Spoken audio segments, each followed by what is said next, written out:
Argentina മത്സരത്തിന്റെ പേരിൽ Kaloor stadium സ്പോൺസർക്ക് കൈമാറിയത് കരാർ ഒപ്പിടാതെ.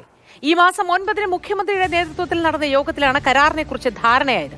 എന്നാൽ ത്രികക്ഷി കരാറിന് ധാരണ ഉണ്ടാക്കിയതല്ലാതെ ഒപ്പിട്ടിരുന്നില്ല. ചുരുക്കി പറഞ്ഞാൽ ഒരു കരാറുമില്ലാതെയാണ് കലൂർ സ്റ്റേഡിയം സ്പോൺസർക്ക് വിട്ടു നൽകി നിർമ്മാണ പ്രവർത്തനങ്ങൾ ആരംഭിച്ചത്. കലൂർ സ്റ്റേഡിയം കൈമാറ്റവുമായി ബന്ധപ്പെട്ട വളരെ പ്രധാനപ്പെട്ട വിവരങ്ങളാണ് പുറത്തേക്ക് വരുന്നത്. GCDAയോ അല്ലെങ്കിൽ സർക്കാരോ ആയി യാതൊരു തരത്തിലുള്ള കരാറിലേക്കും ഈ സ്പോൺസർ പോയിരുന്നില്ല എന്നതാണ് ഇതിൽ നിന്ന് വ്യക്തമാകുന്നത്. ഒരു കരാറും ഒപ്പിടാതെയാണ് സ്പോൺസർക്ക് കലൂർ സ്റ്റേഡിയം വിട്ടു നൽകുകയും ഇതുവരെയുള്ള നിർമ്മാണ പ്രവൃത്തികളെല്ലാം നടപ്പാക്കുകയും ചെയ്തിരിക്കുന്നത്. കലൂർ സ്റ്റേഡിയത്തിന്റെ പിച്ച് മുതൽ അവിടുത്തെ മുഴുവൻ സംവിധാനങ്ങളും പുതുക്കിപ്പണിയുകയാണ് ഇപ്പോൾ ചെയ്തുകൊണ്ടിരിക്കുന്നത്. കസേരകൾ പൂർണ്ണമായും ഇളക്കി മാറ്റിയിരിക്കുന്നു.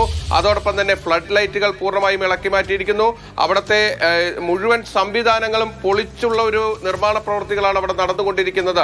ഇത്രയധികം നിർമ്മാണ പ്രവൃത്തികൾ അവിടെ നടക്കുമ്പോഴും ഈ കലൂർ സ്റ്റേഡിയം സ്പോൺസർക്ക് വിട്ടു നൽകിയതിൽ കൃത്യമായ ഒരു കരാറില്ല എന്ന് തന്നെയാണ് വ്യക്തമാകുന്നത്. GCDA, sports Kerala foundation, sponsor ഈ 3 പേരും ചേർന്ന് ഒരു ത്രികക്ഷി കരാറിലേക്ക് പോകാനുള്ളൊരു ധാരണ മുഖ്യമന്ത്രിയുടെ അധ്യക്ഷതയിൽ ചേർന്ന യോഗത്തിലാണ് എടുക്കുന്നത്. ആ യോഗത്തിന്റെ മിനിറ്റ്സ് പുറത്തു വരുന്നത് 24-ാം തീയതി.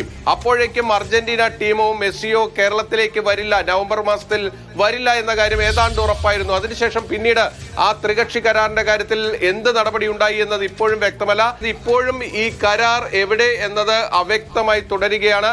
ത്രികക്ഷി കരാറിനൊരു ധാരണയുണ്ടായി എന്നതിനപ്പുറത്ത് കരാർ ഒപ്പിടാതെയാണ് കലൂർ രാജ്യാന്തര സ്റ്റേഡിയത്തിൽ ഇപ്പോൾ നമ്മൾ കാണുന്ന എല്ലാ നിർമ്മാണ പ്രവർത്തികളും നടന്നുകൊണ്ടിരിക്കുന്നത് എന്നതാണ് ഏറ്റവും പ്രധാനപ്പെട്ട കാര്യം.